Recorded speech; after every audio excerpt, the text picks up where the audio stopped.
Hello and welcome to our channel physics facts. इस channel का motto है, M है कि जो स्टूडेंट्स फिज़िक्स में बिगिनर्स हैं या जो स्टूडेंट्स जिन्हें फ़िज़िक्स हार्ड लगती है, फ़िज़िक्स पढ़ने का मन नहीं होता, उनके लिए फ़िज़िक्स इजी और इंटरेस्टिंग वे में प्रेजेंट करना, कि लेक्चर के एंड तक आप खुद कहें कि फ़िज़िक्स इज़ ईजी।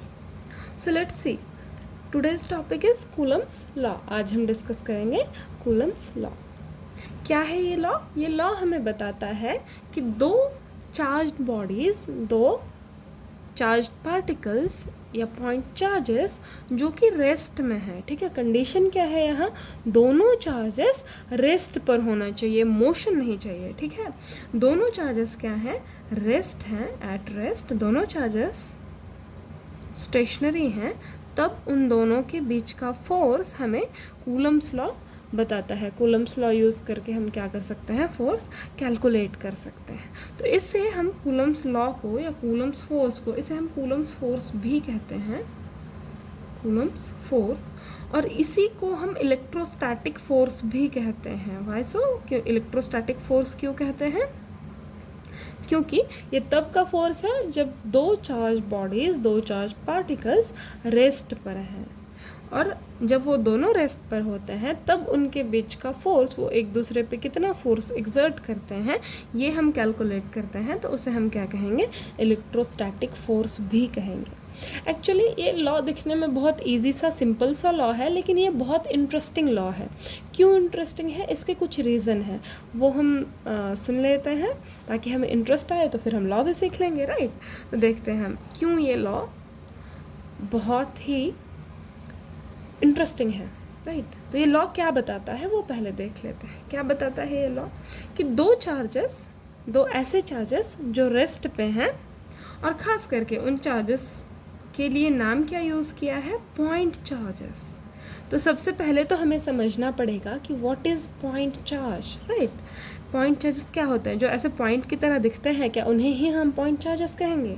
अगर वो चार्ज ऐसे होंगे, इतने बड़े बड़े होंगे या फिर इतने बड़े बड़े होंगे, तो क्या हम उन्हें पॉइंट चार्ज नहीं कहेंगे? Let's see. तो पॉइंट चार्ज क्या होता है? देखिए, हमें पता है कि हर एक चार्ज के पास मास होगा, राइट। हमने पिछले लेक्चर में क्या इस्टेब्लिश किया है? Charge can not exist without mass, but mass can exist without charge, right. Mass के पास चार्ज नहीं होगा, चलेगा, लेकिन चार्ज के पास मास नहीं होगा, नहीं चलेगा, राइट। मतलब चार्ज के पास छोटा सा ही सही, निग्लिजिबल ही सही, लेकिन मास होना चाहिए, करेक्ट। सो इस चार्ज के पास मास होगा, इस चार्ज के पास भी मास होगा, और इस चार्ज के पास भी मास होगा। अब क्योंकि इसके पास मास है, इसका अपना एक डायमेंशन होगा, राइट। क्योंकि इसके पास एक मास है तो इसका अपना एक डायमेंशन होगा, यानी कि इसका अपना साइज़ होगा कुछ ना कुछ। और ये जो साइज़ है, ये साइज़ बहुत छोटा होना चाहिए। किससे? इन चार्ज पार्टिकल के बीच के डिस्टेंस से। इन चार्ज पार्टिकल के बीच का जो डिस्टेंस है, जो दूरी है, उससे इस पार्टिकल का साइज़ अगर बहुत छोटा हो उस दूरी से, या फिर यूँ कह लीजिए कि दूरी बहुत ज़्यादा हो पार्टिकल के साइज़ से, तो उसे हम क्या कहेंगे? इस टाइप के चार्जेस को हम क्या कहेंगे? Point charges. क्या कहेंगे? Point charges. ठीक है, हमने पॉइंट चार्जेस का कंसेप्ट एस्टैब्लिश कर लिया कि पॉइंट चार्जेस किसे कहते हैं। वन सेकेंड, किसे कहते हैं? जब चार्ज का जो साइज़ है वो डिस्टेंस से बहुत छोटा हो। तो अब ये स्फीयर है, इसका चार्ज हम कैसे डिटरमाइन करेंगे? इसके रेडियस से, राइट, इसके रेडियस से। अगर ये दो स्फीयर हैं, हमें कैसे पता चलेगा कि किसका साइज़ ज़्यादा होगा? जिसका रेडियस कम, उसका साइज़ कम। Simple, right. तो अगर ये जो रेडियस है ये इस डिस्टेंस से बहुत छोटा होगा, इसके सामने नेग्लिजिबल होगा, तो हम क्या कहेंगे कि ये जो बॉडीज़ हैं दोनों, वो कैसी हैं? Point charges. मैं इसे आर डैश कह देती हूँ, नहीं तो कन्फ्यूजन हो जाएगा ना। वैसे कोई काम नहीं है इस आर का, तो इसे हटा ही देते हैं, राइट। तो ये दो बॉडीज़ हैं, चार्ज बॉडीज़, इसके बीच का डिस्टेंस हम क्या कहते हैं? कि आर है। तो अब हमें कूलम्स लॉ क्या बताता है?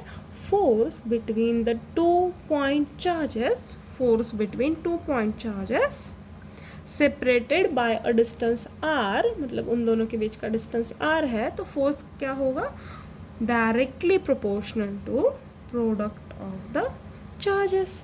उन दोनों के चार्ज का प्रोडक्ट ले लीजिए, उसके डायरेक्टली प्रोपोर्शनल होगा। मतलब इन दोनों में से एक चार्ज भी अगर बढ़ गया तो फोर्स बढ़ जाएगा, दोनों चार्ज बढ़ गए तो ऑफ कोर्स फोर्स बढ़ेगा, राइट। लेट्स सी और क्या बताता है। Also the force is inversely proportional to the square of distance between them, मतलब ये जो डिस्टेंस है इसके स्क्वायर के इनवर्सली प्रोपोर्शनल होगा फोर्स। मतलब अगर डिस्टेंस बढ़ता है तो फोर्स घटेगा। अगर डिस्टेंस दो चार्ज पार्टिकल्स के बीच बढ़ता है तो फोर्स क्या होगा, घटेगा। अगर डिस्टेंस घटता है तो फोर्स क्या होगा, बढ़ेगा। अगर डिस्टेंस घटता है तो फोर्स बढ़ेगा। अगर चार्ज बढ़ता है तो इलेक्ट्रोस्टैटिक फोर्स या कूलम्स फोर्स बढ़ेगा, और अगर चार्ज घटता है तो कूलम्स फोर्स जो है वो भी क्या होगा, घटेगा।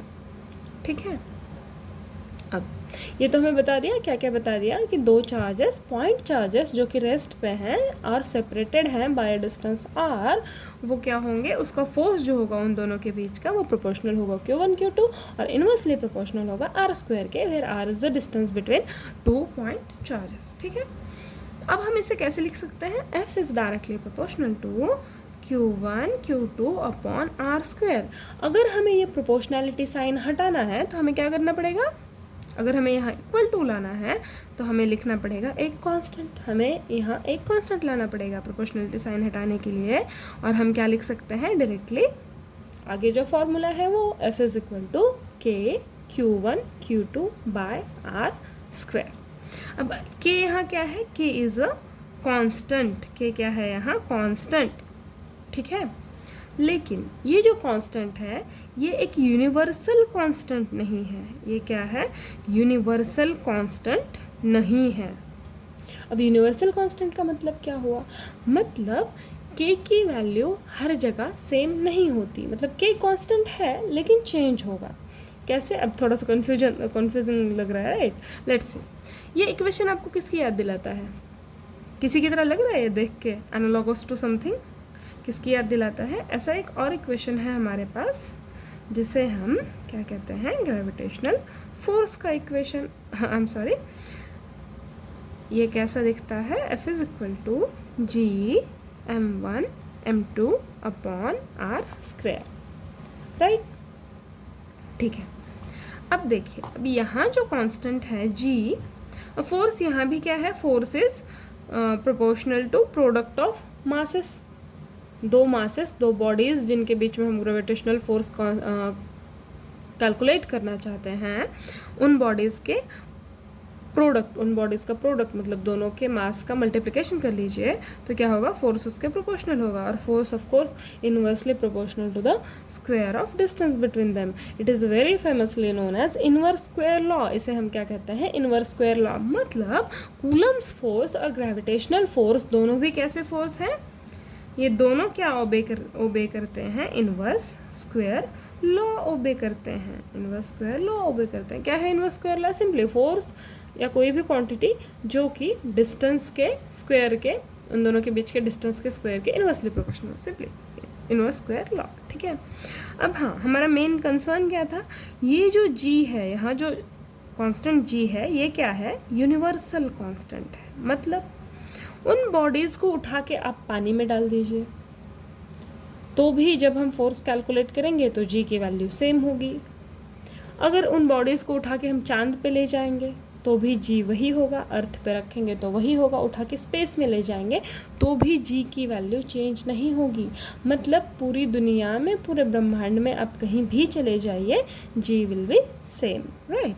तो उसे हम कहेंगे यूनिवर्सल कांस्टेंट। लेकिन अगर इस चार्ज के सिस्टम को, मतलब ये जो दो चार्ज रेस्ट में हैं, इसे उठाकर मैं पानी में डाल दूँ, मतलब दोनों चार्जेस को पानी में सबमर्ज कर दिया जाए, एक मीडियम में डाल दिया जाए, तो क्या होगा, तो ये k की वैल्यू बदल जाएगी। तो क्या होगा, k की वैल्यू बदल जाएगी। मतलब k क्या होगा, k will be dependent on और विल डिपेंड अपॉन मीडियम। के की वैल्यू किस पे डिपेंड करेगी, मीडियम पे, हर एक मीडियम के लिए अलग अलग होगी। तो यहाँ जनरली हम जो वैल्यू लेते हैं वो लेते हैं फ्री स्पेस या वैक्यूम के लिए। के की वैल्यू सबसे ज़्यादा किस में होगी, फ्री स्पेस में या वैक्यूम में, और वो कितनी होगी 9 × 10⁻⁹। कितनी होगी 9 × 10⁻⁹। और यूनिट क्या होगा, यूनिट यहाँ से निकाल लेते हैं के की यूनिट।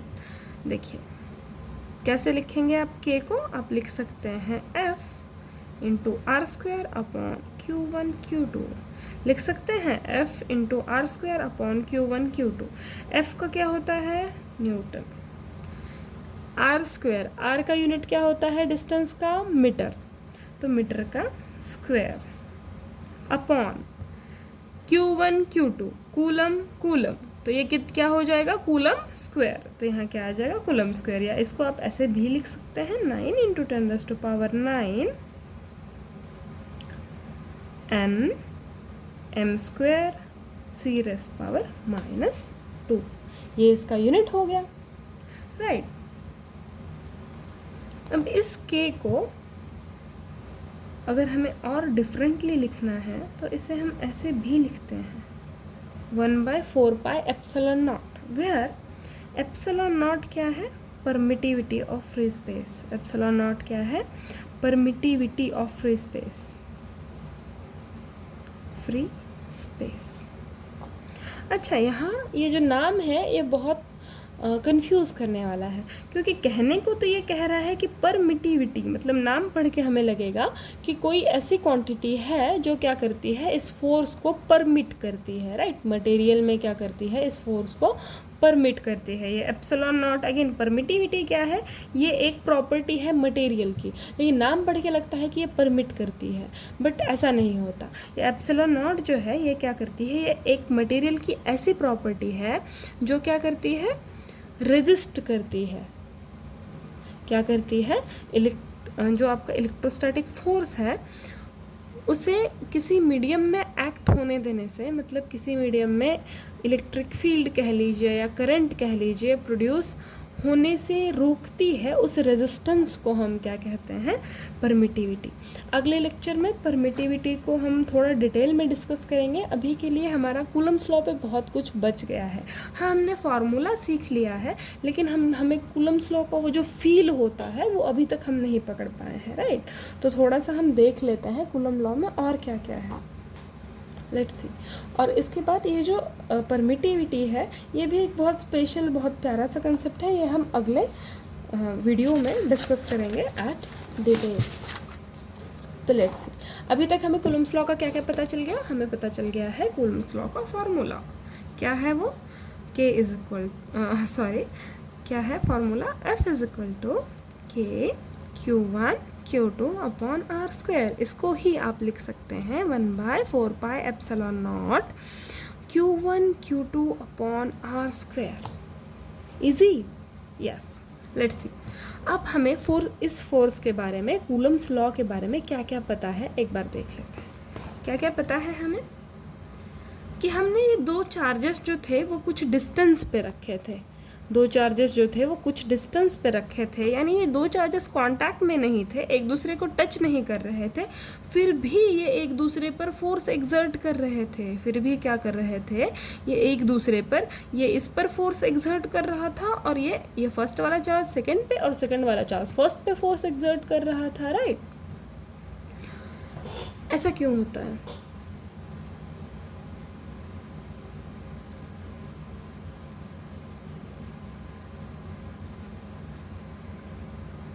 बताइए क्यों होता है। बेसिक चीज़ है ना, like charges repel each other. और ये जो रिपेल है और अट्रैक्शन है, सिंपली रिपेल को हम कैसे डिफाइन कर सकते हैं, पुश, और अट्रैक्शन को पुल। अट्रैक्शन को हम क्या कह सकते हैं, पुल, राइट। सो और फोर्स क्या है हमारा, force is basically nothing but push और पुल। तो क्या है ये, इलेक्ट्रोस्टैटिक फोर्स। और ये कैसे एक्ट हो रहा है, एक्शन एट अ डिस्टेंस। ये दोनों क्लोज कांटेक्ट में नहीं है, डिस्टेंस पे हैं, फिर भी फोर्स एक्ट हो रहा है। मतलब ये कैसा फोर्स है, action at a distance force, right. या इसे हम दूसरी भाषा में क्या कह सकते हैं, ये कैसा फोर्स है, नॉन कॉन्टैक्ट फोर्स, मतलब दोनों बॉडीज़ को कॉन्टैक्ट में लाने की ज़रूरत नहीं है, राइट। और ये कैसा फोर्स है, जो कि इनवर्स स्क्वायर लॉ ओबे करता है। ये फोर्स क्या करता है, इनवर्स स्क्वायर लॉ ओबे करता है। अच्छा, ये बहुत इंटरेस्टिंग चीज़ है, राइट, इनवर्स स्क्वायर लॉ। अब हमें ये पता है, अगर नहीं भी पता है तो अब पता चल गया कि इनवर्स स्क्वायर लॉ जो भी एंटिटीज़ कह लीजिए, क्वांटिटीज़ कह लीजिए, जो भी इनवर्स स्क्वायर लॉ ओबे करती हैं, उनका क्या होता है, जो सोर्स होता है वो पॉइंट सोर्स होना चाहिए, राइट। सोर्स होता है वो पॉइंट सोर्स होना चाहिए। मतलब यहीं से जो पॉइंट चार्ज कहा गया है, ये क्यों कहा गया है, क्योंकि ये इनवर्स स्क्वायर लॉ ओबे करता है, राइट। तो जो चार्जेस, जो आपका सोर्स होगा, यहाँ पर सोर्स क्या है, चार्जेस हैं, वो पॉइंट सोर्स होना चाहिए। तो ये चार्जेस कैसे हो जाएंगे, पॉइंट चार्जेस। चलिए, और क्या क्या बताता है,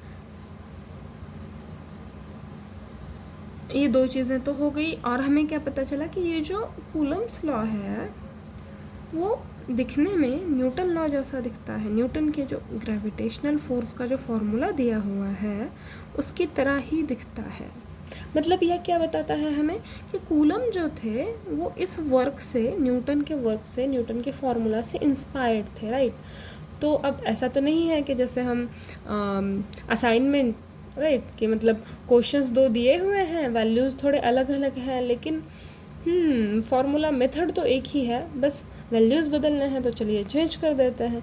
ऐसा वाला नहीं है, ठीक है। इतना इजी नहीं था इस लॉ को फॉर्मुलेट करना। देखने में ये लॉ बहुत ही इजी सा दिखता है, बहुत ही सिंपल सा दिखता है कि हमने m1 m2 की जगह q1 q2 को क्या किया, चेंज कर दिया, मास की जगह चार्ज रख दिया, और ये जो कांस्टेंट है इस कांस्टेंट को चेंज कर दिया, राइट। अब हम कहेंगे कि ये तो यूनिवर्सल कांस्टेंट है, ये तो यूनिवर्सल कांस्टेंट नहीं है, इसकी वैल्यू चेंज भी होती है, so you will say so big deal.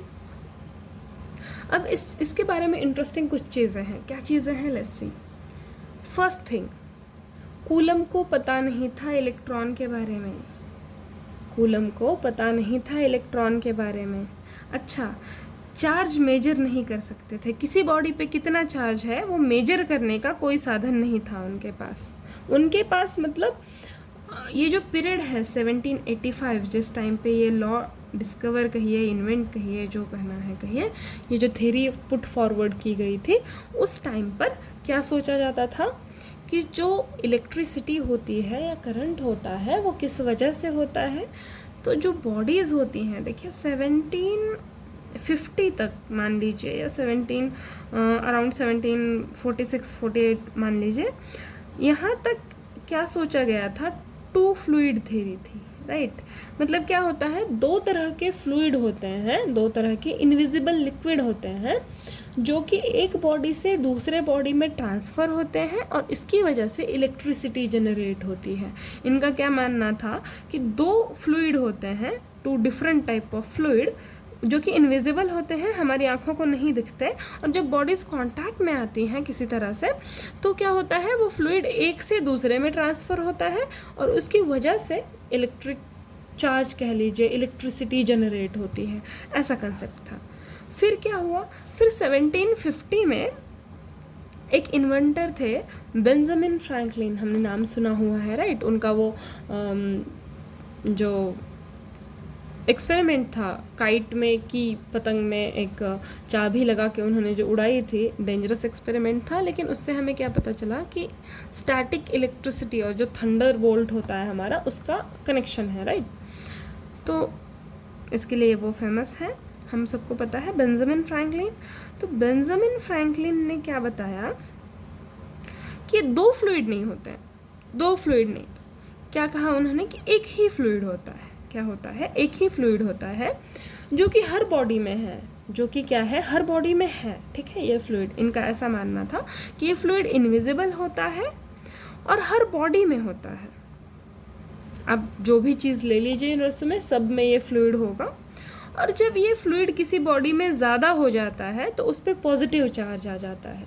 ये जो चार्ज हम पॉजिटिव नेगेटिव पढ़ते हैं, इसका कंसेप्ट बेंजामिन फ्रैंकलिन ने ही दिया था, राइट। तो इनका कहना क्या है कि जब ये फ्लूइड एक्सेस हो जाता है, ज़्यादा हो जाता है जब, तो उसको हम पॉजिटिव कहते हैं। और जब ये फ्लूइड कम रहता है, जब ये फ्लूइड कम रहता है, इसकी डेफिशिएंसी हो जाती है, तब क्या होता है, वो बॉडी नेगेटिवली चार्ज होता है। कॉमन सेंस है, राइट। कोई चीज़ बढ़ जाती है तो हम कहते हैं कि अहो प्लस हो गई, राइट, पॉजिटिव, गुड, तो इसका हम प्लस से एसोसिएट करते हैं। तो उन्होंने भी क्या किया कि जब ये फ्लूइड किसी बॉडी में ज़्यादा हो जाता है तो एक्सेस हो जाता है, और जब कम हो जाता है तो डिफिशिएंसी मतलब नेगेटिव चार्ज आ जाता है। ये कब का था, 1750 का। और ये जो लॉ दिया गया, ये कब दिया गया, 1785 में, राइट। मतलब इस टाइम तक ये जो वन फ्लूइड वाली थ्योरी थी, ये डोमिनेटिंग थ्योरी थी। अब इलेक्ट्रॉन को जो डिस्कवरी है वो कब किया गया, इलेक्ट्रॉन की डिस्कवरी कब हुई, 19th सेंचुरी के क्लोज में, राइट, समथिंग आई गेस 1897 और समथिंग, मतलब 1890s वाला डेकेड पकड़ लीजिए। इस डेकेड में क्या हुआ, इलेक्ट्रॉन की डिस्कवरी हुई, राइट। मतलब एटम में इलेक्ट्रॉन होते हैं, ये हमको कब पता चला, 1897 में। उसके बाद न्यूक्लियस का कब पता चला, 1909 में। और प्रोटॉन तो उसके भी बाद 1930s to 40s के बीच में प्रोटॉन, मतलब सब एटॉमिक पार्टिकल जो हैं, सब एटॉमिक पार्टिकल जो हैं वो इसके लगभग 100 साल कह लीजिए, 90 साल कह लीजिए, इसके बाद, मतलब इनको पता नहीं था, इनको इलेक्ट्रॉन का पता नहीं था, प्रोटॉन का पता नहीं था, राइट। फिर भी इन्होंने हमें बताया है कि दो चार्ज बॉडीज़ के बीच में फोर्स कितना होता है, और तब था क्या, फ्लूइड थ्योरी थी, राइट।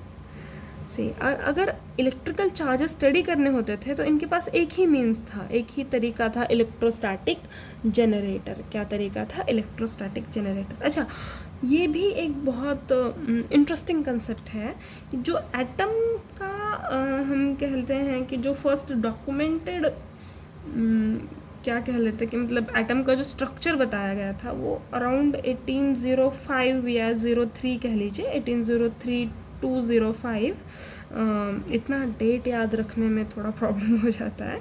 तो ये दिया था डाल्टन ने, करेक्ट, 1803 to 05। मतलब एटम का भी जो मॉडल है वो भी, और ये इस मॉडल में कोई इलेक्ट्रॉन प्रोटॉन नहीं था, ठीक है। एटम, इस मॉडल में क्या कहा गया था कि एटम इनडिविजिबल है, मतलब एटम को आप ब्रेक नहीं कर सकते। हर एक चीज़ का फंडामेंटल बेस जो है, मतलब हर एक चीज़ एटम से बनी हुई है, यहाँ तक ये मॉडल करेक्ट था।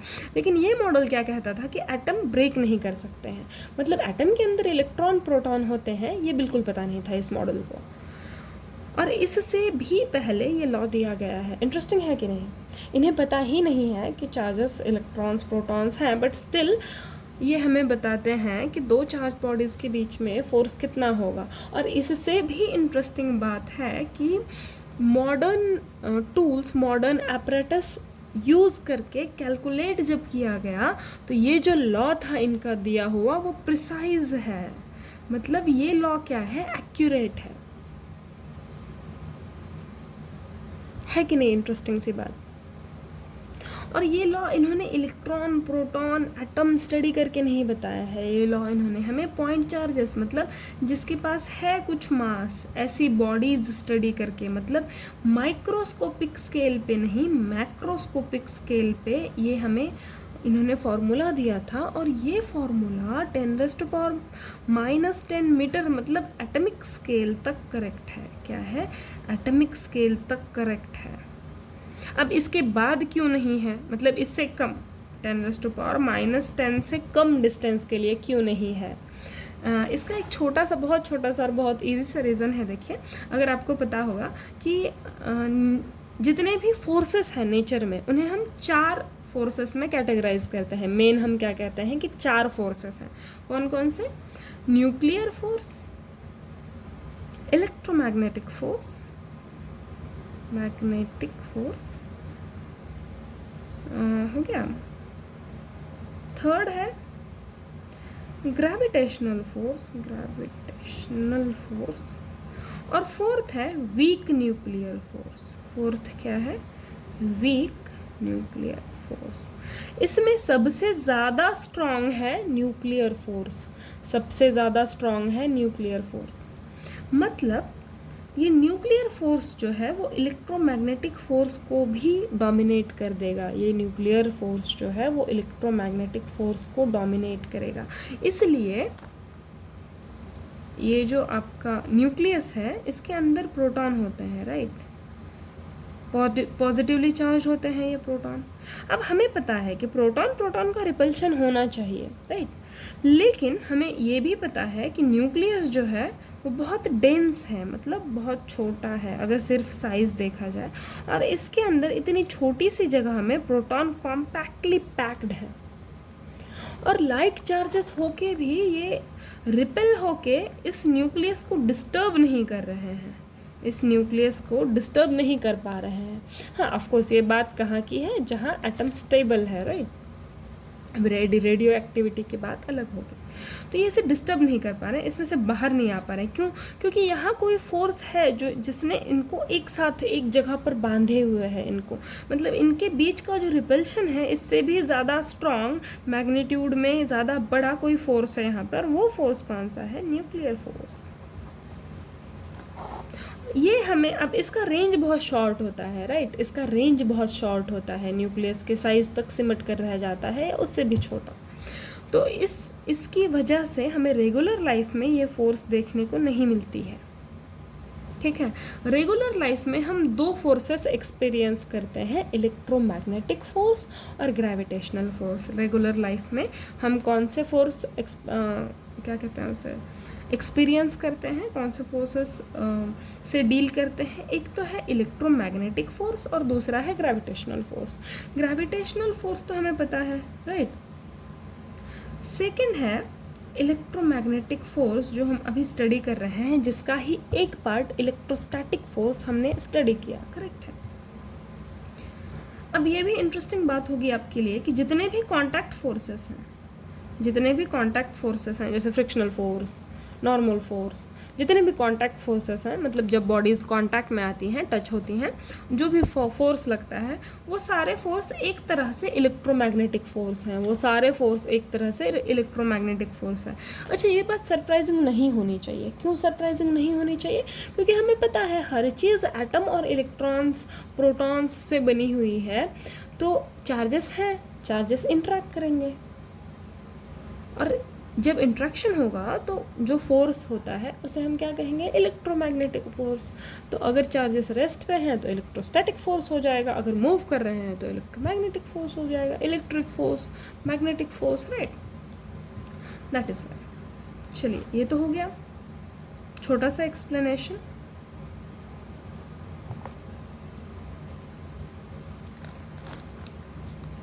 अब और एक बात आ जाती है, हमने इक्वेशन देखा है F is equal to K Q1 Q2 upon R square, right. इस इक्वेशन में कुछ गड़बड़ी दिख रही है आपको कि एक इक्वेशन में कुछ तो नहीं है, कुछ कमी है। क्या कमी है? हम क्या कहते हैं कि फोर्स एक वेक्टर क्वांटिटी है। हम क्या कहते हैं? फोर्स क्या है? एक वेक्टर क्वांटिटी है। तो अगर ये एक वेक्टर क्वांटिटी है तो इसके पास डायरेक्शन भी होना चाहिए। अगर ये वेक्टर क्वांटिटी है तो डायरेक्शन भी होना चाहिए। अब इस इक्वेशन को देख के हम क्या पता लगा सकते हैं कि ये फोर्स किस डायरेक्शन में एक्ट हो रहा है? नहीं। क्यों? ये कांस्टेंट ही है, ये स्केलर क्वांटिटी है। चार्ज थोड़े वेक्टर क्वांटिटी होती है, इस डायरेक्शन में 5 कूलम लगेगा और उस डायरेक्शन में 10 कूलम, ऐसे तो नहीं होता। डिस्टेंस, अब वेक्टर क्या है यहाँ पर? डिस्टेंस। डिस्टेंस को तो हमने स्केलर फॉर्म में लिख दिया है, राइट। आर स्क्वायर मतलब मैग्नीट्यूड हो गया, स्केलर फॉर्म हो गया। अब क्या करें? हमको तो चाहिए डायरेक्शन, तो इसके लिए हम क्या करेंगे, यहाँ पर एक यूनिट वेक्टर लगा देंगे। क्या करेंगे? एक यूनिट वेक्टर इंट्रोड्यूस कर देंगे। अच्छा, अब तो इक्वेशन ही बिगड़ गई, ये तो यूनिट वेक्टर था नहीं, आपने ला के रख दिया, तब तो इक्वेशन बिगड़ गई। नहीं, क्यों? क्योंकि अगर किसी चीज़ को आप 1 से मल्टीप्लाई करते हो, किसी भी चीज़ को आप अगर 1 से मल्टीप्लाई करते हो किसी भी इक्वेशन को, तो क्या उसकी वैल्यू चेंज होगी? नहीं। और हमें पता है कि यूनिट वेक्टर का मैग्नीट्यूड कितना होता है 1। तो अगर मैं इस इक्वेशन को यूनिट वेक्टर से मल्टीप्लाई करती हूँ तो हमें डायरेक्शन भी मिल जाएगा और ये इक्वेशन का डायनामिक्स चेंज भी नहीं होगा, राइट। अब ये तो हमने कर लिया। अब इससे भी बड़ा प्रॉब्लम है। क्या प्रॉब्लम है कि हमने आर कैप कह तो दिया है, लेकिन अभी भी हमें नहीं पता चल रहा कि ये किस डायरेक्शन में जा रहा है। अभी भी हम इजीली नहीं बता सकते हैं कि किस डायरेक्शन में जा रहा है। तो उसके लिए हमें क्या करना पड़ेगा, चलिए हमें क्या करना है, अब डायरेक्शन फाइंड करना है, राइट। तो हम क्या करते हैं, फिर से वही सेटअप ले लीजिए आप, या वही सिस्टम ले लीजिए कूलम्स लॉ या कूलम्स फोर्स डिफाइन करने के लिए। तो ये दो चार्जेस हैं, ये रेस्ट पर हैं, और ये कैसे चार्जेस हैं, ये दोनों चार्जेस पॉजिटिव चार्जेस हैं। इसे हम Q1 कह लेते हैं और इसे हम Q2 कह लेते हैं। क्योंकि ये दोनों चार्जेस पॉजिटिव हैं तो ये क्या करेंगे, रिपेल करेंगे। किस डायरेक्शन में रिपेल करेंगे, तो हमें पता है कि जो फोर्स है वो कैसे एक्ट होता है, along the line joining the two charges. मतलब सेंटर टू सेंटर डिस्टेंस जब आप इसका लेते हैं, ये है डायरेक्शन, राइट। तो रिपल्शन भी होगा तो इसी डायरेक्शन में, इसी लाइन में होगा यू। ये जो Q1 है ये लेफ्ट की तरफ चला जाएगा और Q2 जो है ये राइट की तरफ चला जाएगा, रिपल्शन होगा। ये जो डिस्टेंस है Q1 और Q2 के बीच का, ये है R। अब हमें दो डायरेक्शन मिली हैं, इधर और इधर, यानी आप ऐसे आते हो ये एक डायरेक्शन है और इधर जाते हो ये एक डायरेक्शन है, राइट। चलिए देखते हैं। अब फोर्सेस दो डायरेक्शन में एक्ट हो रही हैं, यानी कि दो फोर्स हैं यहाँ। कौन कौन से फोर्स हैं, एक तो ये Q1 पर फोर्स एक्ट हो रहा है। कौन कर रहा है, Q1 पर फोर्स एक्सर्ट Q2, मतलब force on Q1 due to Q2। ये Q1 चार्ज पे Q2 की वजह से क्या फोर्स है, इसे हम कैसे डिफाइन करेंगे, F12 से। अब लिखने के लिए K तो कांस्टेंट है, ऐसे ही लिख लीजिए जैसे का वैसा। Q1 Q2 भी स्केलर क्वांटिटीज़ हैं, कोई फर्क नहीं पड़ता, R²। और यहाँ पर R कैप या यूनिट वेक्टर, ठीक है। अब इस यूनिट वेक्टर को हमें डिफाइन करना है कि ये क्या है, राइट। Let's see. हमें ये पता है कि यूनिट वेक्टर का मैग्नीट्यूड 1 होता है, राइट। अब हमें और कुछ पता है इसके बारे में। क्या पता है कि इसे आप कैसे लिख सकते हैं, vector R upon magnitude, right. Vector upon उसका मैग्नीट्यूड। तो हम इसे कैसे लिख सकते हैं, K Q1 Q2 by R² R upon R, right. अब अगर हमें ये भी पता है कि इस R को हम ऐसे लिख सकते हैं, मतलब ये R, ये स्केलर R और ये वेक्टर का magnitude, it is the same thing, right. तो अगर हम इस R को ऐसे लिख सकते हैं तो हम यहाँ क्या करेंगे, इसकी जगह पे यही लिख लेंगे मॉड, राइट। तो हम कैसे लिख सकते हैं, ये जो है ये है K Q1 Q2 अपॉन, इसे आप दो तरीकों से लिख सकते हैं, या इस R² को ऐसे ही रहने दीजिए और इस R की जगह पे अब देखिए F12 का डायरेक्शन कौन सा है, force on Q1 due to Q2, ये है डायरेक्शन, राइट। फोर्स जो Q1 पे है ये कौन सी डायरेक्शन में एक्ट हो रही है, इधर एक्ट हो रही है। मतलब हम 2 से 1 की तरफ आ रहे हैं, मतलब हम 2 से 1 की तरफ आ रहे हैं। मतलब क्या होगा, फाइनल पोजिशन क्या है, ये R1। फाइनल पोजीशन क्या है, R1 माइनस इनिशियल पोजीशन क्या है, R2। फाइनल पोजीशन क्या है, R1 माइनस R2। इसे हम इसे और एक तरीके से देख सकते हैं। ये हमने यहाँ कंसिडर कर लिया है कि कुछ ओरिजिन है। अगर आप ओरिजिन दिखाना चाहें तो आप इस हिसाब से कोई एक ओरिजिन ले लीजिए। कोई पॉइंट है एक O, जिसे हम ओरिजिन कहेंगे, माफ़ कीजिएगा स्केल की वजह से थोड़ा सा इधर उधर, मान लीजिए ओरिजिन है आपका, राइट। सो इस वेक्टर को हम क्या कहेंगे, R। ऐसे अब यहाँ पे एरो दिखाइए, यूँ दिखाइए एरो कि इधर जा रहा है, राइट। और ये इधर जा रहा है तो इसे हम कहेंगे R2। अब तो क्लियर होना चाहिए, ये वाला वेक्टर जो है ये कौन सा है, R वेक्टर है, R1 है, राइट। तो आप R2 से R1 की तरफ आ रहे हैं तो आप कैसे लिखेंगे, R1 माइनस R2 अपॉन, तो अब यहाँ भी क्या आ जाएगा, R1 माइनस R2, राइट। तो अगर ये R को आप लिखते हैं R1 माइनस R2, इसे भी यहाँ लिख सकते हैं। ये क्या हो जाएगा फिर, Q1 minus Q2 upon R1 minus R2 square, right. और ये हो जाएगा R1 minus R2 upon R1 minus R2। इसे ही हम कैसे लिख सकते हैं कि Q1 Q2 upon R1 minus R2 cube into R1 minus R2। ये है Coulomb's law in vector form. ये क्या है, Coulomb's law in vector form. अब ये F12 है, राइट। मतलब Q1 इस चार्ज पे कितना फोर्स एक्सर्ट कर रहा है, Q2। Q1 चार्ज पे कितना फोर्स एक्सर्ट करेगा, Q2। अब सेम थिंग होगा Q2 चार्ज पे भी, तो ये जो Q1 है ये फोर्स कुछ एक्सर्ट करेगा, राइट। Q1 की वजह से भी Q2 पर कुछ फोर्स लगेगा, और कौन सी डायरेक्शन में लगेगा, इस डायरेक्शन में लगेगा। मतलब अब हम क्या करेंगे, R1 से R2 की तरफ जाएंगे। अब हम कहाँ जाएंगे, R1 से R2 की तरफ जाएंगे। मतलब ये जो वेक्टर R है इसे अब आप सेकंड केस में कैसे डिफाइन करेंगे, हम जा रहे हैं R1 से R2 की तरफ। मतलब फाइनल पोजीशन है R2, इनिशियल पोजीशन है R1। मतलब ये डायरेक्शन जो है, ये डायरेक्शन कौन सा है, R2 minus R1, right. Let's see. अब इसके लिए केस 2 के लिए जब हम फोर्स डिफाइन करते हैं, हम क्या कहेंगे, force on charge Q2 due to Q1, force on charge Q2 या चार्ज 2 ड्यू टू 1, F21। और इसे हम लिखेंगे सेम, K तो क्या है, कांस्टेंट है, स्केलर है, K लिख लीजिए, Q1 Q2 अपॉन अब R। अब देखिए इसे तो हमने फर्स्ट वाला जो था इसे हमने लेंदी एक स्टेप बाय स्टेप कर लिया है, राइट। अब आप यहाँ डायरेक्ट लिख सकते हैं आर जो है आपका वेक्टर, ये है आपका इक्वेशन का फॉर्म, राइट, ये है आर। तो इस आर वेक्टर आपका अब क्या है, R2 माइनस R1। सिर्फ क्या हुआ है, सिर्फ डायरेक्शन चेंज हुई है, राइट। जो बेसिक स्ट्रक्चर है फॉर्मूले का वो सेम है। तो इस आर की जगह पे आप क्या लिख सकते हैं, आप R2 minus R1 Q into, और डायरेक्शन यहाँ पे वेक्टर क्या हो जाएगा, उल्टा हो जाएगा, चेंज हो जाएगा, R2 minus R1 again. So this is your Coulomb's law in vector form, right. अब आपको एकदम शॉर्ट में लिखना है तो आप सीधा ऐसे लिख सकते हैं, F is equal to K Q1 Q2 upon R cube into R। ये भी तरीका है कूलम्स लॉ लिखने का, राइट।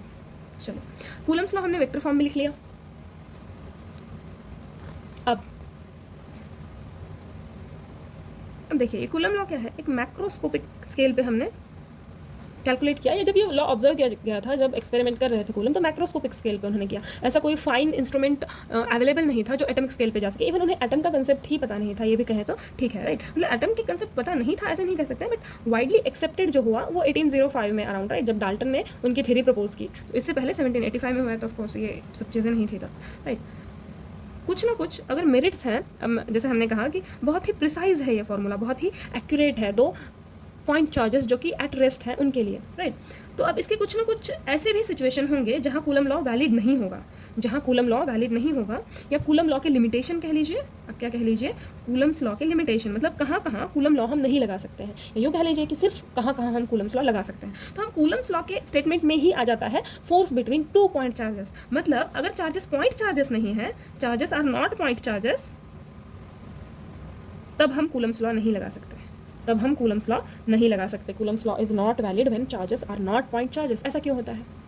अब देखिए, हमने क्या कहा कि ये जो चार्जेस हैं इनके बीच का सेपरेशन अगर बहुत ज़्यादा हो, कि सेपरेशन इतना ज़्यादा हो कि इस चार्ज का जो साइज़ है, जो डायमेंशन है, वो निग्लिजिबल हो जाए, तो इसे हम कहेंगे पॉइंट चार्जेस, राइट। मतलब अब यहाँ पे आप इंडिविजुअली नहीं देख रहे हो, आप यहाँ पे चार्ज को बल्क में कंसिडर कर रहे हो कि टोटल कितना चार्ज है। अच्छा, ये भी ध्यान में रख लीजिए थोड़ा सा कि जब हम बात करते हैं कूलम्स लॉ की, तो यूँ नहीं होता कि 2 इलेक्ट्रॉन के बीच का चार्ज या 2 प्रोटॉन के, इतना छोटा चार्ज भी नहीं।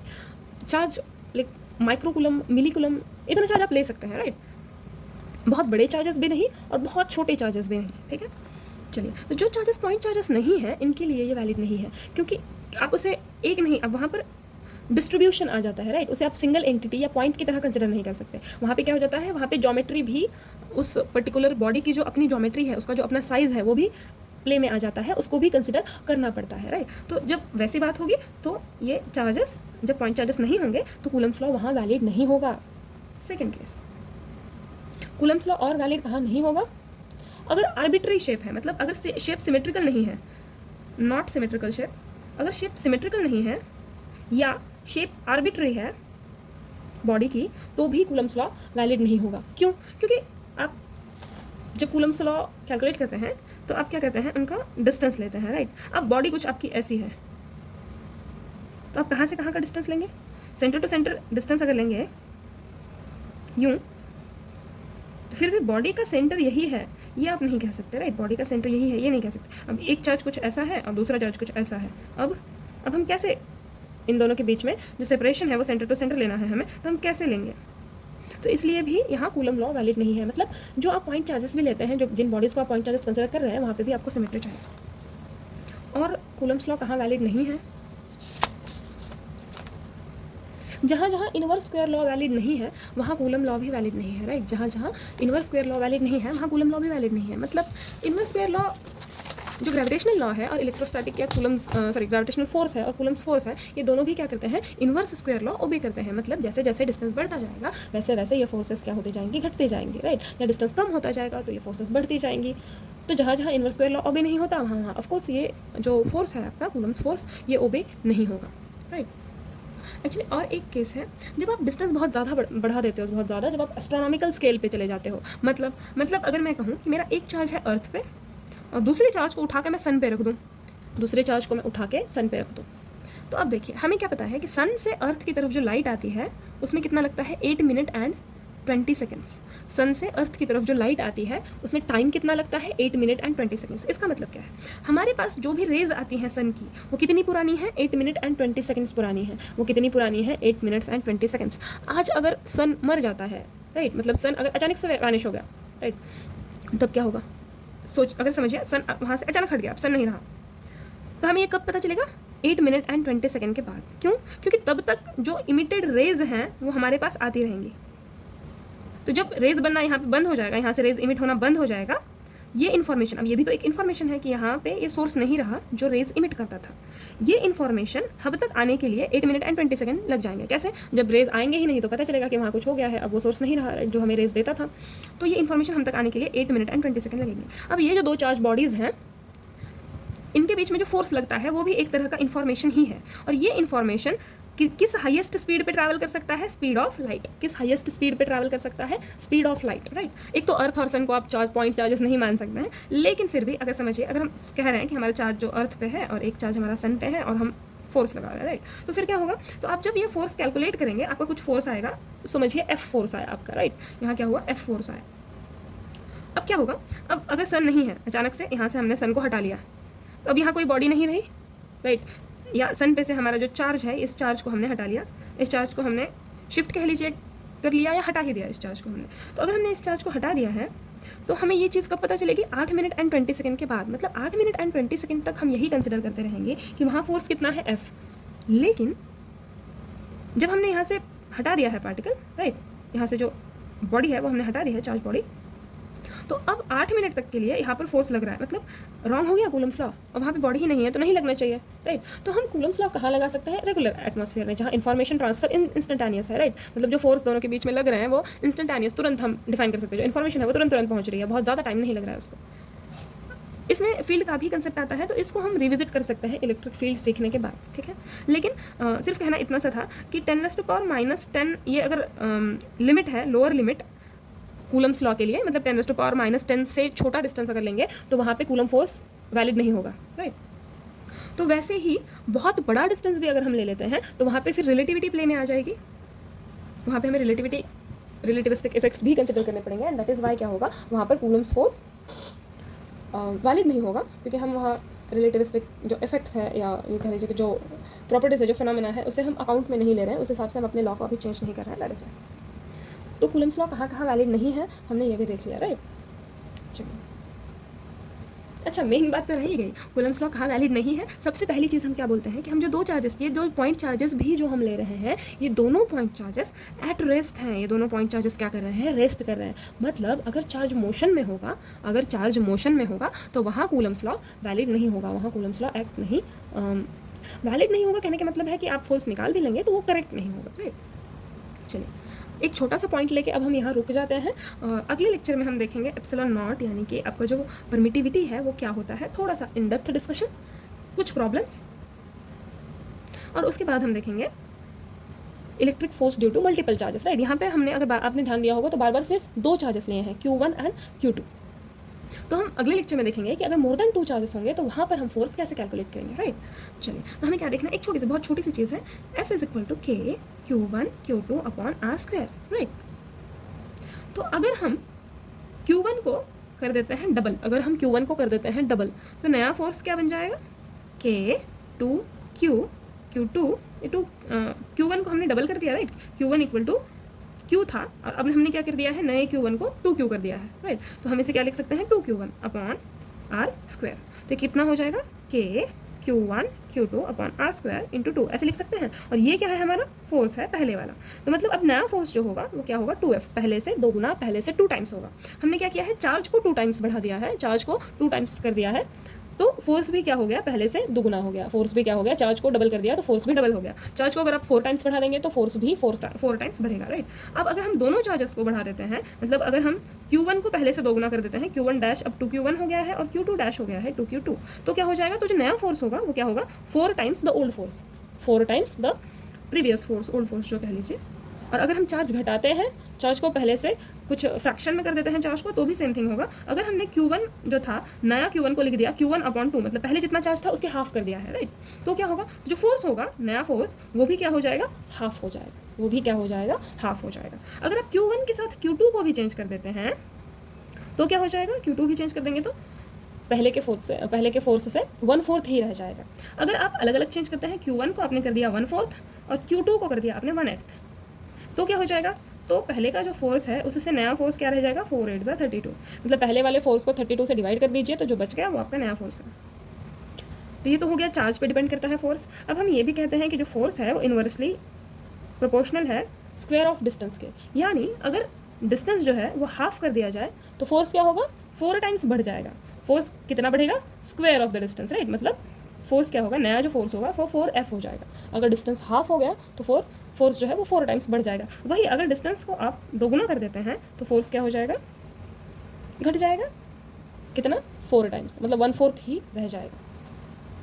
चलो, ये तो हो गया डिस्कशन। अब अगर आप थोड़ा सा इंटरेस्टेड हो कि कूलम ने अपना जो लॉ है वो किस तरह इस्टेब्लिश किया, राइट, क्योंकि बहुत ही इंटरेस्टिंग चीज़ है। उन्हें पता ही नहीं था कि बॉडी पे कितना चार्ज हो सकता है या चार्ज को किस तरह से कैलकुलेट किया जाए। उनके पास कोई ऐसा इंस्ट्रूमेंट नहीं था, नो इंस्ट्रूमेंट जो कि चार्ज को कैलकुलेट कर सके कि किसी बॉडी पे कितना चार्ज है। फिर भी उन्होंने हमें फोर्स दे दिया। और कमाल की बात ये भी है कि फोर्स के अंदर Q1 Q2 मतलब चार्ज का भी मेंशन है। तो ये जो एक्स्ट्राऑर्डिनरी फीट है ये उन्होंने कैसे क्या कहते हैं उसे अचीव किया, राइट। तो इसके लिए एक छोटा सा उनका जो अपरेटस है, उन्होंने जो अपरेटस यूज़ किया था उसका मैं एक छोटा सा मैंने डायग्राम बनाया हुआ है। इस पे से आपको थोड़ा सा एक्सप्लेन कर देते हैं कि कूलम ने ये फोर्स जो है, फोर्स का जो फॉर्मूला है वो किस तरह से निकाला, इस्टेब्लिश किया, जो भी चीज़ है, राइट। और इस चीज़ पे जोर क्यों है, क्योंकि साइंटिस्ट किस तरह से सोचते हैं। ये दिखने में ये बहुत ही सिंपल फार्मूला है, लेकिन आज इतने साल हो गए, इतनी सारी डिस्कवरीज हो गई, फिर भी ये फार्मूला जो है वो बहुत ही प्रिसाइज और एक्यूरेट है और करेक्ट है, राइट। हम इसे आज तक यूज़ कर रहे हैं। तो ये एक्सपेरिमेंट जो है ये अपने आप में बहुत ही स्पेशल एक्सपेरिमेंट है, इसलिए, राइट। तो इन्होंने क्या किया, एक टॉर्शन बैलेंस का इस्तेमाल किया। किसका, टॉर्शन बैलेंस का। नीचे लिख लेते हैं, ये खराब हो रहा है ना। उन्होंने क्या किया, इस डिवाइस का क्या नाम है, टॉर्शन बैलेंस, राइट। टॉर्शन क्या होता है, torsion is twisting of a body, right. एक बॉडी ट्विस्ट हो रही है तो आप दोनों तरफ से ट्विस्ट कीजिए, या फिर एक एंड से ये क्या है, फिक्स्ड है, और दूसरा एंड क्या हो रहा है, इसका ट्विस्ट हो रहा है। तो इसे हम क्या कहेंगे, टॉर्शन। और ये कब होता है, जब टॉर्क लगता है। टॉर्क क्या होता है, तो रोटेशनल मोशन में जो फोर्स लगता है उसे हम टॉर्क कहते हैं। बहुत ही सिंपल भाषा में, अगर आप ज़्यादा डिटेल में नहीं जाना चाहें तो जो लीनियर फोर्स होता है उसका एनालॉगस जो है, उसका सिनोनिम जो है रोटेशनल मोशन में, उसे हम टॉर्क कहते हैं, राइट, इजी। तो उन्होंने क्या किया, ये एक डिवाइस है टॉर्शनल बैलेंस, जिसे इस्तेमाल करके फोर्स जो है उन्होंने कैलकुलेट किया। कैसे, देखते हैं। देखिए, ये जो डिवाइस है इसमें ये एक ग्लास ट्यूब है, राइट। ये क्या है, कांच की एक ट्यूब है। ये है glass case, again glass cylinder कह लीजिए, ग्लास केस कह लीजिए, राइट। ये है एक सर्कुलर स्केल, ये इधर से भी है, मैंने ये ड्रॉ करने के ईज़ के लिए इसे इरेज कर दिया था। ये जो स्केल है ये यहाँ भी आती है, राइट। ये कुछ इस तरह से ये स्केल यहाँ भी रहेगी। ये एक सर्कुलर सेंटीमीटर स्केल है। इस पर क्या होगा, 0 1 2 3 4 ऐसे मार्किंग्स हो गए टोटल स्केल पे, ठीक है। ये क्या है, सर्कुलर स्केल है। ऐसे ही यहाँ भी एक स्केल होगा। अब इसे यहाँ कह लीजिए, अगर निडल ऐसा होता है तो ये यहाँ होगा स्केल, या फिर ये स्केल ऐसे यहाँ भी हो सकता है। यहाँ पर इस तरह से मार्किंग्स होंगी, राइट। और ये क्या है, फोर्स स्केल है, मतलब यहाँ से हम फोर्स मेजर कर सकते हैं, फोर्स कितना चेंज हो रहा है, कितना घट रहा है, कितना बढ़ रहा है, राइट। ये जो टोटल अपरेटस है ये क्या है, एक कांच का यूँ कहें कि केस, एक कांच से क्या किया हुआ है, कांच के बॉक्स में टोटल सेटअप है, राइट। क्यों ऐसा है, क्योंकि एक तो ये बहुत सेंसिटिव डिवाइस है, राइट। हम यहाँ पे चार्जेस से डील कर रहे हैं, चार्जेस तो हर जगह होते हैं। तो अगर हम ऐसा करते हैं कि कहीं दीवार से क्या करते हैं, ये क्या है, टॉर्शन हेड है, इसे हम कहेंगे कि टॉर्शन हेड। यहाँ से क्या होता है, एक थ्रेड, एक धागा, किसका, या तो सिल्क का, या कॉपर का, या सिल्वर का धागा जो है यहाँ से सस्पेंड किया गया है, टांगा गया है। और इस धागे में एक निडल लगाई गई है। इस धागे में क्या है, ये एक निडल है, और ये इंसुलेटिंग मटेरियल है। ये क्या है, इंसुलेटिंग मटेरियल है। और इस निडल से एक बॉल कनेक्टेड है। इस निडल से क्या है, एक बॉल कनेक्टेड है, और इधर भी एक बॉल कनेक्टेड है, राइट। इस निडल से 2 बॉल कनेक्टेड है। इस बॉल को हम कह लेंगे ए, और इस बॉल को हम कह लेंगे बी। और ये इसको नाम देने की जरूरत नहीं है, राइट। क्यों, क्योंकि निडल्स, इस बॉल का हमें मेन काम है, और ये जो है ये सिर्फ इस चीज़ के लिए है कि ये निडल बैलेंस रहे, राइट। कि अगर यहाँ पे कुछ नहीं होगा तो ये निडल ऐसा हो जाएगा, ऐसे नहीं रहेगा, राइट। तो दैट इज़ वाई हमने क्या किया हुआ है, उसके सेकंड एंड पे भी एक ऐसा वेट लगाया हुआ है कि वो उसे क्या करेगा, बैलेंस करेगा। और ये जो होगा ये इंसुलेटिंग होगा। ये जो बॉल होगा ये कैसा होगा, इंसुलेटिंग होगा। क्यों इंसुलेटिंग होगा, ये रॉड भी इंसुलेटिंग, ये बॉल भी इंसुलेटिंग। क्यों, क्योंकि इस पर जो चार्ज हम इंडक्ट करेंगे, जो भी चार्ज हम इस पर देंगे वो कहीं यहाँ से पास ना हो जाए। अगर ये कंडक्टर हुआ तो क्या होगा, ये क्या कर देगा, चार्ज इसको पास कर देगा, राइट। इसलिए हमें क्या चाहिए, इंसुलेटर चाहिए। ये भी एक इंसुलेटर चाहिए ताकि चार्जेस इजीली पास ना हो दूसरे बॉडी पे, राइट। सो ये जो दोनों बॉल हैं, बॉल बी एंड बॉल ए, ये क्या होंगे, कंडक्टर के बॉल्स होंगे, राइट। क्या होंगे, कंडक्टर के होंगे कि इजीली ये क्या कर सकें, चार्ज क्या कहेंगे हम, इजीली चार्ज को ट्रांसफ़र कर सकें, राइट। Now let's see. तो क्या किया हुआ है इन्होंने सेटअप, यहाँ से एक थ्रेड जो है सिल्क कह लीजिए, कॉपर कह लीजिए, सिल्वर कह लीजिए, एक थ्रेड टांगा गया है, सस्पेंड किया गया है, इसी थ्रेड से एक निडल कनेक्टेड है, इसी थ्रेड से क्या है, एक निडल कनेक्टेड है। और ये जो टॉर्शन हेड है इसके अंदर एक स्प्रिंग है, ये जो टॉर्शन हेड है इसके अंदर एक स्प्रिंग है। कैसा स्प्रिंग? Torsion spring. कैसा स्प्रिंग? Torsion spring. ये टॉर्शन स्प्रिंग क्या होता है?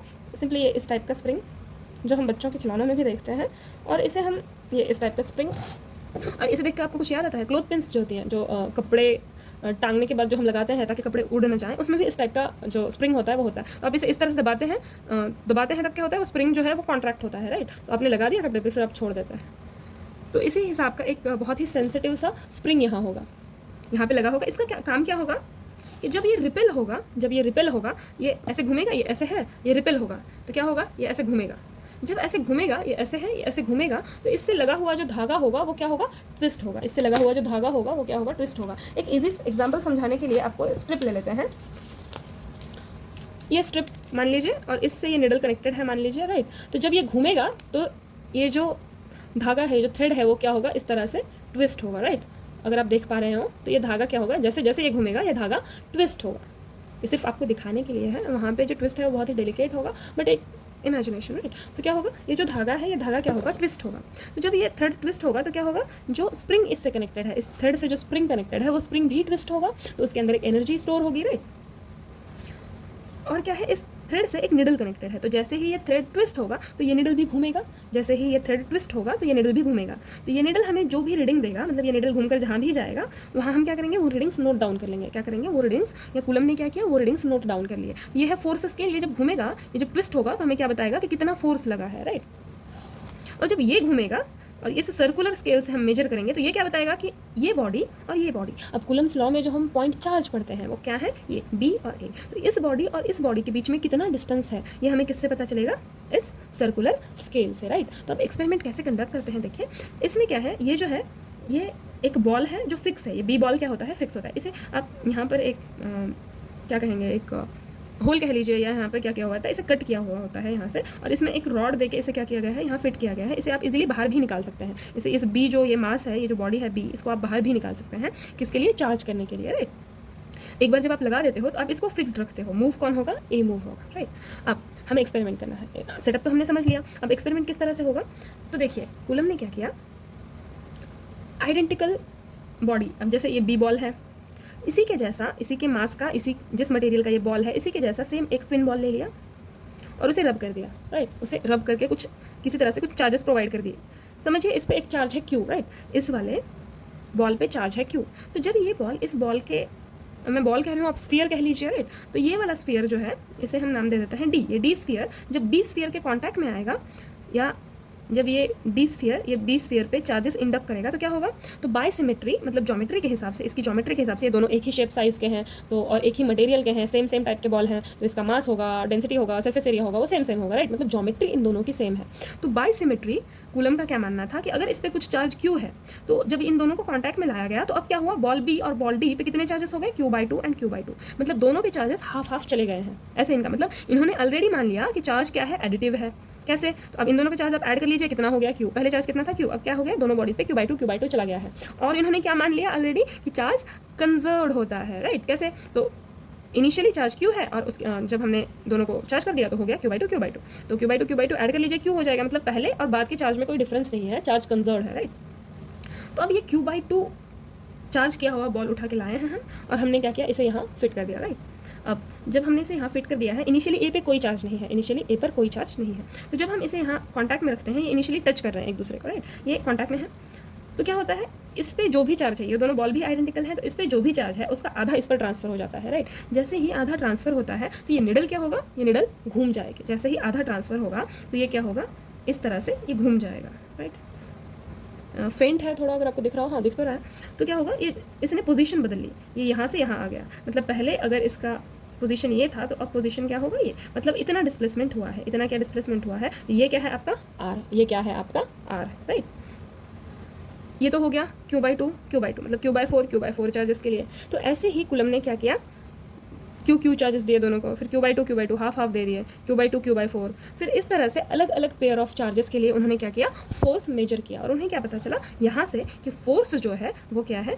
Q1 Q2। अगर हम इस पर जितना चार्ज है वो बढ़ाते हैं तो फोर्स भी बढ़ता है, और अगर डिस्टेंस जो है डिस्टेंस जो है घटती है तो फोर्स बढ़ता है, और अगर डिस्टेंस बढ़ती है तो फोर्स घटता है। मतलब जितना ज़्यादा रिपल्शन होगा उतना डिस्टेंस ज़्यादा होगा, राइट। जितना ज़्यादा रिपल्शन होगा उतना डिस्टेंस ज़्यादा होगा, तो फोर्स वहाँ क्या हो जाएगा, घट जाएगा। जितना कम रिपल्शन होगा उतना क्या होगा, बॉडी पास में होगी, तो क्या होगा, एक दूसरे पे जो फोर्स एक्सर्ट कर रहे हैं वो ज़्यादा रहेगा, एक दूसरे पर जो फोर्स एक्सर्ट कर रहे हैं वो ज़्यादा रहेगा। इस तरह से कूलम ने क्या किया, इस डिवाइस से उन्होंने ये जो लॉ है ये लॉ दिया। और मज़ेदार बात यह है कि जो डिवाइस है ये डिवाइस भी पहले से एग्जिस्टेंस में नहीं था, इस डिवाइस को भी कूलम ने खुद ही डिज़ाइन किया है। अच्छा, कहीं कहीं आपको ये पढ़ने को मिलता है कि जो टॉर्शन बैलेंस है वो था, लेकिन कूलम ने इसे इस तरह से मॉडिफाई किया कि ये जो फोर्स है, इलेक्ट्रिकल फोर्स कह लीजिए, इलेक्ट्रोस्टैटिक फोर्स कह लीजिए, इलेक्ट्रोस्टैटिक फोर्स जो है वो कैलकुलेट कर सके। और 1800s में क्या हो गया, ये जो डिवाइस है ये बहुत पॉपुलर हो गया। साइंस लवर्स कह लीजिए, जो इंथुजियास्ट थे, जो साइंटिस्ट थे, जो यूनिवर्सिटीज़ कॉलेजेस थे, उसमें ये डिवाइस बहुत ज़्यादा पॉपुलर था, और लैबोरेटरी में हर जगह इस एपरेटस की, इस डिवाइस की डिमांड थी। चलिए यहाँ पे हम लेक्चर स्टॉप करते हैं, और अगले लेक्चर में हमें क्या क्या पढ़ना है। अगले लेक्चर में हम कुछ एग्जाम्पल्स लेंगे, हम एप्सिलॉन नॉट के बारे में डिस्कशन करेंगे, और जब मोर देन 2 चार्जेस होते हैं तब क्या होता है, तो फोर्स किस तरह से कैलकुलेट करते हैं ये भी डिस्कस करेंगे। अभी के लिए एक बहुत छोटा सा सवाल पिछले वाले सेशन पे, अगर कोई बॉडी है जिन दोनों का मास 4 kg है, दोनों बॉडीज़ का मास 4 kg है, राइट, और 15 unit charges, 15 unit positive charge, मैंने इस वाली बॉडी पे इसको बॉडी ए नाम दे देते हैं और इसको बॉडी बी नाम दे देते हैं, तो 15 यूनिट नेगेटिव चार्ज मैंने इस बॉडी पे डिपॉजिट किया, तो कौन सी वाली बॉडी हेवी रहेगी,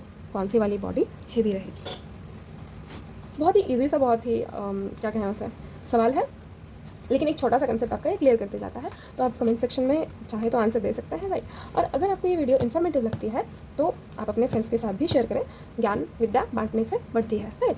तो मिलते हैं आप अगले लेक्चर में, जहाँ न्यूमेरिकल्स भी डिस्कस होंगे, ईजी लेवल से हार्ड लेवल तक, ठीक है। बोर्ड और कोशिश करेंगे कि नीट और जेईई के भी प्रीवियस ईयर के जो कुछ क्वेश्चन है, कुछ क्वेश्चन डिस्कस किए जा सकें, सारे तो नहीं हो सकते लेकिन कुछ क्वेश्चन डिस्कस किए जा सकें, ठीक है। चलिए अभी के लिए अलविदा कहते हैं, लेकिन फिर उसी एम के साथ कि आप एंडिंग में कहें कि physics is easy, very easy.